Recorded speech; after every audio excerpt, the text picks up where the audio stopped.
오늘 말씀 하나님께 가까이 하면 내게 복이라, 하나님께 가까이 하면 내게 복이라 라는 말씀으로 말씀 전하겠습니다. 오늘 특별히 저녁에 오신 분들에게 하나님의 은혜가 충만하기를 예수 그리스도의 이름으로 축원합니다.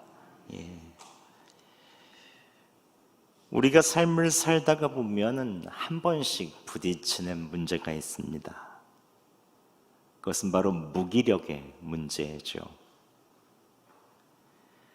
우리 모두 최선을 다해서 살려고 하지만 이 무기력이 갑자기 한 번씩 찾아올 때가 있습니다. 형통할 때, 즐거울 때는 이런 마음이 들지 않지만 그 어느 날 갑자기 내 인생이 뭔가 벽에 부딪힌 것 같고 뭔가 변화가 없을 때 이런 갑작스럽게 무기력들이 찾아오게 되죠. 어제 시찰회를 하는데 한 목사님께서 은퇴 청원을 하셨습니다. 시찰회는 이제 교회가 모이면 시찰회가 되고 또 시찰회가 모이게 되면 이제 노회가 되는 거죠. 제가 여수 노회에 속해 있는데 여수 북시찰입니다. 여수에서 가장 북쪽에 거문도가 있잖아요. 그래서 거문도까지 포함하는 게 이제 저희 시찰입니다. 그런데 그 목사님께서 여서동에 계시는 목사님이신데 은퇴하시는 그 목사님께서 본인의 이야기를 하시는데 내가 한마디 해야 되겠습니다 하면서 나오셔서 이제 은퇴하신다고 하면서 말씀을 하시는 거예요. 근데 본인의 무기력에 대해서 말씀하시더라고요. 신학교를 졸업하고 나서 정말 부푼 꿈을 가지고 여수에 와서 교회를 개척했는데 10년이 지나도 그대로고 20년이 지나도 그대로고 계속 변화가 없다는 것입니다. 열심히 전도도 하고 말씀도 전하고 했는데 요즘 건강이 또 급속히 안 좋아져서 결국 목회를 내려놓게 되셨다. 이게 등록교인이 15명 이하고 장로님이 없으면 기도처라고 하거든요. 그러니까 독립조직교회가 되지 못하고 이제 기도처로서 이제 교회를 마감하게 되었다라고 하시면서 여러 가지 말씀을 하시는데 거기에 되게 좀 제가 눈시울이 좀 뜨거워지더라고요. 말씀하실 때 거기서 내가 아무것도 할 수 없는 무기력감이 있다라는 것들이 이 곳곳 말씀마다 이렇게 배워져 나오는 거예요. 같은 목회자로서 너무 마음이 아팠습니다. 그런데 우리들의 삶에서도 이러한 무기력감이 찾아올 때가 있죠. 가정에서 부모로서 최선을 다했는데 아이들이 변하지 않을 때, 열심히 산 것 같은데 어느 날 갑자기 내가 감당할 수 없을 정도로 건강에 이상이 찾아왔을 때, 기도하며 열심히 전도하고 있는데 또 우리 가족 내에 믿지 않는 가족들은 아무런 변화가 없을 때, 나 스스로도 힘이 빠지고 무기력감과 회의가 몰려올 때가 있죠. 가정은 하나님께서 주신 거룩한 소명의 자리인데 계속 같은 일을 반복하고 열심히 한다고 해서 누가 알아주지도 않을 때 우리는 무기력함을 느낄 때가 있습니다. 특별히 아무런 변화가 없을 때, 가족의 배우자나 우리 자녀들 변화가 없을 때 우리는 무기력감을 느낄 때가 있죠. 이번 휴가 첫날에 제가 예수동행 파트너스 교회에 제 전국 목회자 세미나가 있었는데 전국에 예수동행 세미나 하시는 분들이 다 이제 오신 거예요.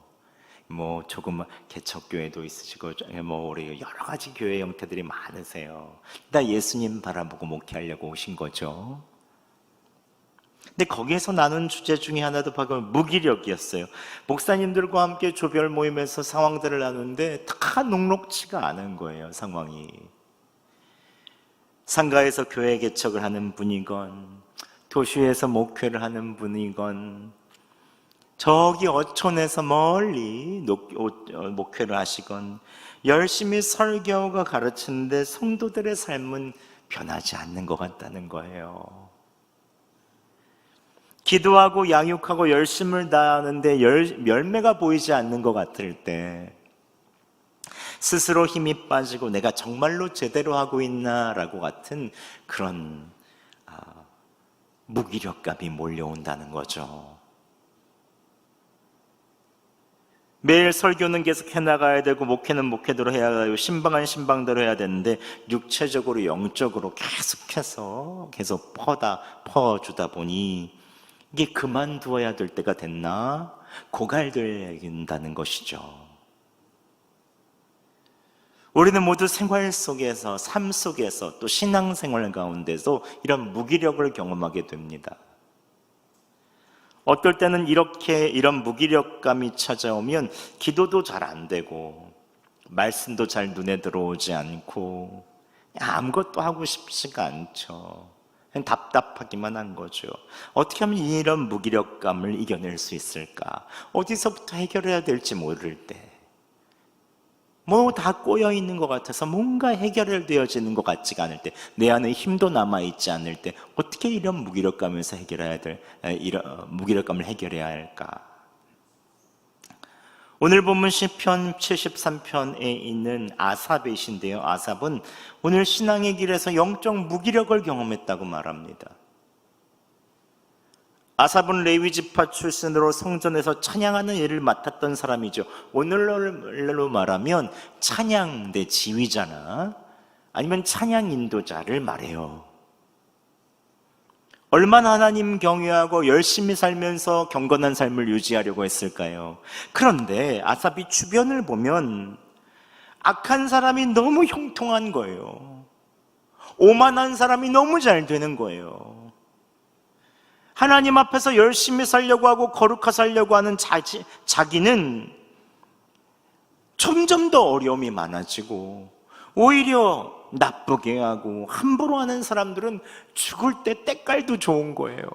어쩌면 저렇게 평안히 죽을 수 있을까? 더 잘 사는 것 같으니까 시험에 드는 거죠. 내가 이렇게 사는 것이 무슨 소용이 있나? 영적 무기력에 빠졌다는 것입니다. 하나님을 경외하는 나는 왜 이렇게 고난을 겪는 것인가? 특별히 예배를 섬기고 마음을 깨끗하게 하려고요 매일 애쓰는 내가 종일 재난을 당한 것 같고 징벌을 받는 것 같다는 거예요. 왜 믿는데 이렇게 고난이 많은가? 무기력한 거죠. 그런데 오늘 하나님께서 아삽 자손, 아삽에 있어서 아삽의 시 중에서 무기력의 근원을 깨닫게 하시고 해결해 주시는 그 과정이 오늘 이 73편에 나옵니다. 오늘은 우리는 아삽 자손을 통해서 함께 무기력을 좀 극복하는 비결들을 좀 함께 살펴봤으면 좋겠습니다. 첫 번째 무기력을 이기기 위해서는 여러분 첫 번째 성소에 들어가야 합니다. 함께 17절 말씀 저희가 봉독하겠습니다. 시작. 하나님의 성소에 들어갈 때에야 그들의 종말을 내가 깨달았나이다. 아멘. 아삽은 혼자 고민할 때는 답을 찾지 못했습니다. 그런데 예배의 자리, 성소에 들어갔을 때 하나님께서 자신에게 깨닫게 해주셨다는 거예요. 풀리지 않던 마음의 답답함, 자신에 있는 무기력감의 원인에 대해서 다 깨닫게 해주셨다는 거예요. 성소란 어디입니까? 당시 성소는 하나님께 제사를 드리고 말씀을 낭독하며 찬양하는 자리였죠. 하나님의 임재가 있는 자리입니다. 예배하는 자리죠. 예배의 자리에서 하나님께서 깨닫게 해주셨다는 것입니다. 여기에서 우리는 무기력을 해결할 수 있는 첫 번째 방법을 깨닫습니다. 여기 무기력할 때는 성소로 나아가야 됩니다. 성소로. 오늘날의 성소는 어디입니까? 거룩한 성도들이 모여서 예배하는 것, 바로 교회죠. 교회.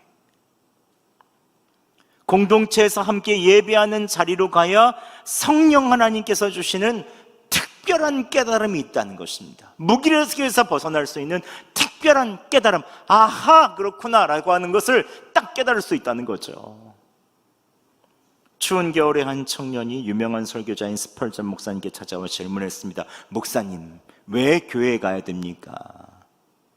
혼자서 예수 믿는 거 충분하지 않습니까? 그랬더니 스펄전 목사님이 말없이 난로에서 석탄 하나를 꺼내서 휙 눈가로 던졌다고 합니다. 그랬더니 석탄 하나가 눈가에서 씩 하면서 금방 휙 꺼져버리는 거예요. 그때 목사님은 그 청년에게 이렇게 말씀하셨습니다. 믿음의 불꽃은 함께 모여있지 않으면 금방 꺼지고 만다네.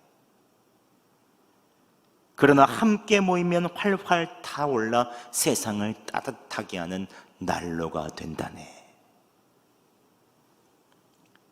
여러분, 이처럼 교회는 우리가 보기에는 부족한 부분도 있을 수 있습니다. 허물이 있을 수도 있습니다. 하지만 꼭 기억해야 되는 것은 하나님께서는 교회를 통하여 임재하여 주십니다. 성령님께서 특별하게 역사하시는 장소, 이게 바로 교회죠. 교회. 제가 항상 말씀드려요. 교회는 예배당이 아니다. 이건 건물이죠. 교회는 바로 믿는 사람들의 모임, 여러분이죠. 여러분, 함께 모여서 예배드리는 그 장소가 거룩하다는 거죠. 거기에 하나님의 임재가 있는 거예요. 성소는 하나님의 임재의 장소라고 말씀드렸죠. 예수님께서 이렇게 말씀하시죠. 두세 사람이 모인 중에 내가 그들 중에 있느니라. 예수님의 사람들의 모임에, 즉 교회에 임재하시겠다고 약속하셨습니다. 오순절에 제자들이 기도할 때 어떻게 되죠? 그곳에 바람과 같은 성령, 불과 같은 성령이 임하셔서 사람들에 있어서 있는 메마른 마음을 다 채워주며 내 안에 각자 성령의 불이 있어 내 안에 예수 그리스도가 계심을 확증하게 되죠. 교회는 하나님께서 이 땅 위에 두신 성소, 임재의 장소입니다. 그래서 우리는 무기력을 겪을 때 꼭 하나님의 임재가 있는 교회로 나와야 됩니다. 그러나 사단은 어떻죠? 무기력을 경험하는 사람들마다 어떻게 해서든지 교회를 나가지 못하게 합니다. 예배의 자리를 멀리하게 합니다. 교회에서 떨어뜨려 놓으려고 합니다. 그래서 교회의 무용론을 주장합니다. 어떻게 해서든지 교회의 약점과 허물을 극대화시켜서 교회는 필요 없다라고 말합니다. 하지만 성경은 그렇지 않습니다. 하나님께서는 교회를 통해서 역사하시죠. 성령님께서는 교회를 통해서 임재하시고, 교회를 통해서 가르치시고, 교회를 통해서 변화시키시고, 교회를 통해서 하나님께서 놀라운 역사를 일으키시는 것입니다. 그래서 성도들이 무기력이 더 깊어질 때는 항상, 제가 100% 얘기합니다. 교회에서 멀리 떨어지면 무기력은 더해집니다. 그래서 매번 피택자 훈련할 때, 여러분, 매번 훈련하는 게 뭔지 아세요? 매번 예배마다 공예배 참석해라. 새벽 기도도 삶에 있어서 여러 가지 어려움 때문에 다 나오진 못해요. 그렇지만 월요일, 주중에 한 번, 토요일은 꼭 나와라. 예배 자리에 있는 것이 때때로는 힘들기도 해요. 어려울 수도 있어요. 하지만 거기서 독특하게 임재하시는 하나님의 성령이 있는 것입니다. 거기서 그래도 변화가 있는 거예요. 하나님께서는 부족한 사람들의 모임인 교회를 통해서 우리의 영안을 활짝 열어주시죠. 이게 신비예요. 신비. 말씀을 통해서, 찬양을 통해서 갑자기 어떤 순간순간에 확 하나님께서 들어오시는 그 성령의 터치하심이 있는 거예요. 그래야 다 깨닫고, 아, 그렇구나. 여러분, 무기력을 경험할 때마다 먼저 교회로 나오시기 바랍니다. 더 모이시기 바랍니다. 예배마다 참석하세요. 기도의 자리를 찾아가세요. 훈련의 장소에 신청하세요. 내가 먼저 가도록 하세요. 능동적으로 가세요. 못 알아들어도 가는 거예요. 왜냐하면 그곳에 성령님의 임재가 있거든요. 하나님께서 교회를 향하여 나오는 여러분들마다 영혼을 깨워주시고 무기력에서 벗어나게 해주시기를 예수 그리스도의 이름으로 축원합니다. 여러분, 무기력에서 이기는 법 두 번째는 예수님과 동행해야 합니다. 함께 23절 함께 봉독하겠습니다. 시작. 내가 항상 주와 함께하니 주께서 내 오른손을 붙드셨나이다. 아멘. 이 아삽은 이 성소에서 악인이 어떻게 멸망할지, 하나님께서 어떻게 의인을 귀하게 여기실지 확 깨달음이 옵니다. 그리고 그 다음에 하나님께서 그의 깨닫게 하시는 것은 내가 항상 주와 함께하니 주께서 내 오른손을 붙드셨다 라고 주님께서 말씀하십니다. 즉 아삽이 무기력에서 벗어난 두 번째 과정은 성소의 하나님의 임재 속에서 내가 혼자가 아니라는 것을 깨닫는 것이죠. 내가 항상 주와 함께하니 주께서 내 오른손을 붙드셨다 하는 것이죠. 난 혼자가 아니다. 주님이 나와 함께 하신다.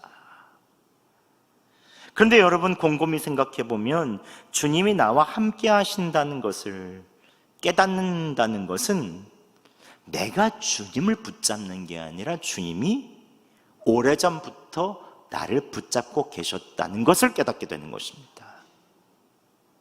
우리가 낙심하고 힘을 잃고 무기력할 때도 상관없이 우리는 잘 몰라요. 주님 꼭 떠나가신 것 같죠. 그렇지만 주님께서 우리의 손을 꼭 붙잡고 계십니다.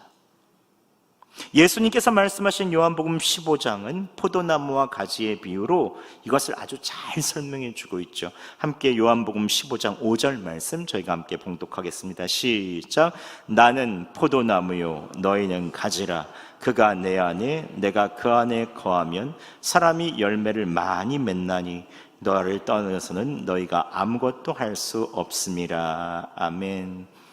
예수님께서는 포도나무와 가지의 비유로 오늘 제자들에게 하신 말씀이거든요. 예수님을 믿는 순간부터 포도나무에서 영양분을 받고 있음을 말씀하십니다. 그런데 이것은 다른 말로 예수님을 믿는 순간부터 예수님이 내 안에서 역사하고 계시는 것이죠. 내 안에 계시는 것입니다, 주님은. 그런데 내가 열매를 많이 맺겠다고 해서 포도나무에서는 영양분을 딱 끊어버리고 내 마음대로 하겠다고 하고 막 열심히 막 가지를 막 열매를 막 새순을 막 내려고 하고 막 그래봤자 아무런 소용이 없는 거죠. 결국 죽을 수밖에 없는 것입니다. 포도나무로서 오는 영양분을 받아야 사는 거죠. 내가 그 안에 거한다. 그가 내 안에 거한다 라는 것은 주님께서 이미 내 안에 성령으로 함께 하시지만 내가 그 안에 거한다는 것을 다른 말로 무엇이라고 말할 수 있겠습니까? 갈라디아서 2장 20절 말씀으로 이야기할 수 있겠죠. 내가 그리스도와 함께 십자가에 못 박혔나니 이젠 내가 산 것이 아니 오직 내 안에 그리스도께서 사시는 것이라. 즉 내 자아가 예수 그리스도의 십자가와 함께 못 박혔고 이제 죽었고 내 목표, 내 인생, 나의 시간, 나의 모든 것들 이거는 이제 다 죽었고 예수님께서 원하시는 것을 묻고 예수님께서부터 오는 선택, 예수님께서부터 오는 생명을 누리고 예수님의 말씀에 순종하면 그냥 붙어있기만 하면 주님께서 열매를 맺혀 주신다는 것입니다. 즉 예수님 바라보고 예수님 동행하고 순종하기만 하면 그것으로 충분하다는 것이죠. 자주 우린 열매에 초점을 맞춰. 이거 많이 해야지. 돈 많이 벌어서 하나님께 이거 많이 헌금해야지. 많이 내가 이렇게 해서 하나님 드려야지. 내가 건강해지기만 하면 내가 열심히 할 거야. 내가 열매를 맺혀야지. 이렇게 얘기하죠. 근데 열매에 관심을 가지면 예수님과의 관계를 잃어버리기가 쉽다는 것입니다. 저도 가끔씩 무기력해질 때가 있죠. 근데 제가 무기력해지는 이유가 무엇인지 곰곰이 생각해보면 항상 답은 명확해요. 목회를 목적으로 삼고 있을 때 제가 항상 무기력해지더라고요. 잘해야지. 네. 결과를 내려고 하고 뭔가 좀 열심히 하려고 하고 설교도 좀 막 열심히 준비해서 그냥 막 홈런을 빵 치고, 예? 사람들이 우와 우리 목사님 막 이러고 막, 예, 성도들이 막 이렇게 우리 교회 와 성동교회 가고 싶다 해서 막 줄을 막 쓰고, 예? 막 그냥 1, 2층이 가득 차고, 예? 이러면 얼마나 좋겠습니까? 많은 저의 바람이죠. 저의 바람. 아, 내가 은퇴할 때쯤은 정말 이게 막 했으면 좋겠다. 예, 막.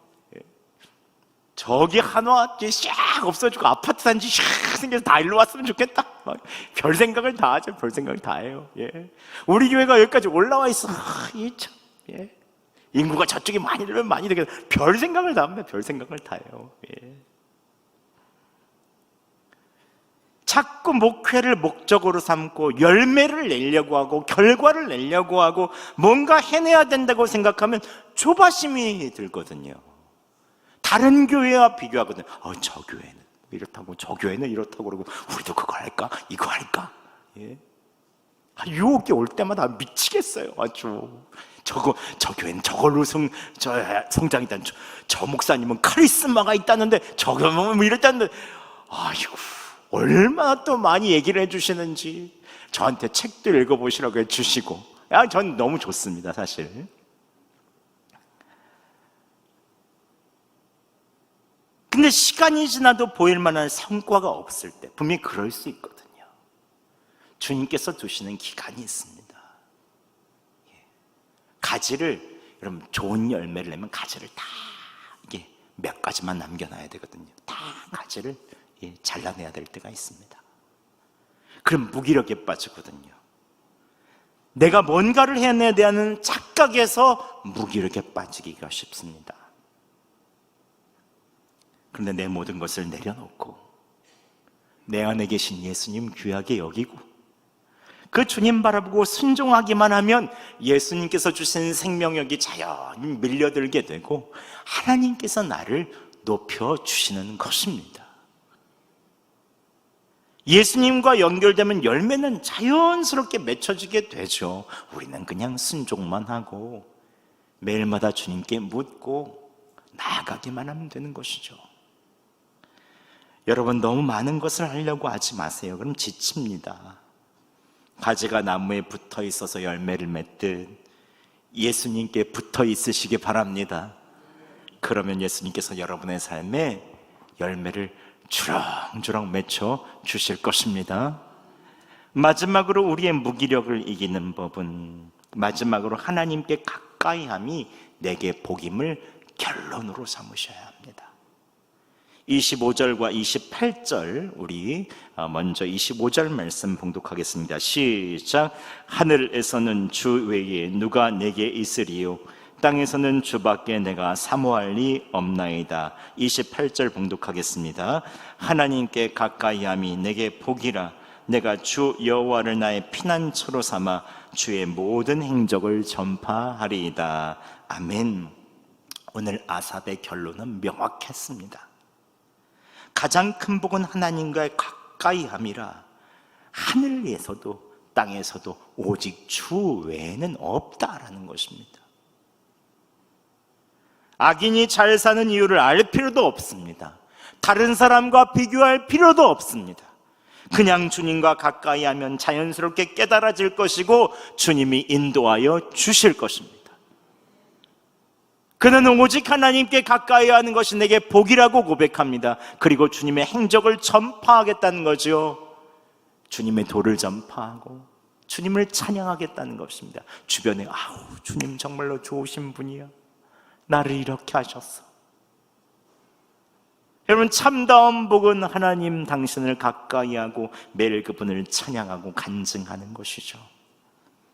내 백성은 나를 위하여 지었나니 나의 찬송을 부르게 하려 함이라. 우리가 찬양할 때 우리는 가장 큰 행복을 느낍니다.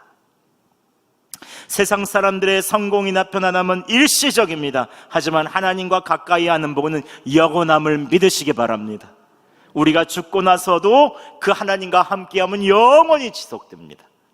우리가 그 축복을 누릴 때 우리 안에 생기가 돌고 무기력은 점점 사라지게 되죠.